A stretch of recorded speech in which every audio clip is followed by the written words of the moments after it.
দক্ষিণ লেবাননের নাবাতিয়ার আকাশে আচমকা ভেসে ওঠে ইসরায়েলি যুদ্ধবিমান। মুহূর্তেই ধ্বংসস্তূপে পরিণত হয় নাবাতিয়ার একটি আবাসিক ভবন। চারদিকে ধোঁয়া আর ধ্বংসাবশেষ। আতঙ্কে ছোটাছুটি করেন আশপাশের মানুষ। আহতদের উদ্ধার করে নেওয়া হয় হাসপাতালে। স্থানীয়রা বলছেন, হামলার লক্ষ্যবস্তু ছিল হিজবুল্লাহর যোগাযোগ কেন্দ্র। স্বজনদের আর্তনাদে ভারী হয়ে ওঠে সেখানকার পরিবেশ। হামলায় নিহতদের জানাজা অনুষ্ঠিত হয় শহরের প্রধান মসজিদ প্রাঙ্গণে। জানাজায় অংশ নেন হিজবুল্লাহর রাজনৈতিক শাখার প্রতিনিধিরাও। ইসরায়েল যুদ্ধবিরতির শর্ত ভেঙে বেসামরিক স্থাপনায় হামলা চালিয়েছে বলে অভিযোগ তাদের।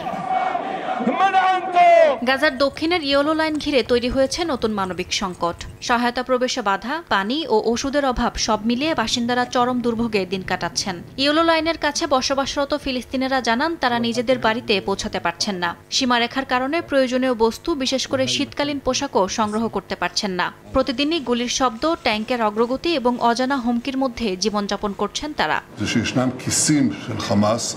এদিকে যুদ্ধবিরতি মানে যুদ্ধের সমাপ্তি নয় বলে মন্তব্য করেছেন ইসরায়েলি প্রধানমন্ত্রী বিনিয়ামিন নেতানিয়াহু। হিজবুল্লাহ পুনরায় সশস্ত্র হওয়ার চেষ্টা করলে ইসরায়েল চুক্তি ভঙ্গের প্রেক্ষিতে প্রতিরক্ষা কর্মসূচি চালাবে বলেও হুঁশিয়ারি দেন তিনি।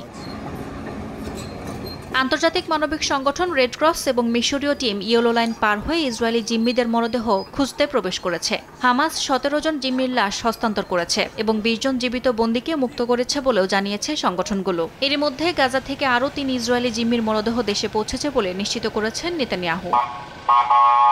ইয়াসমিন অনন্যা, সময় সংবাদ।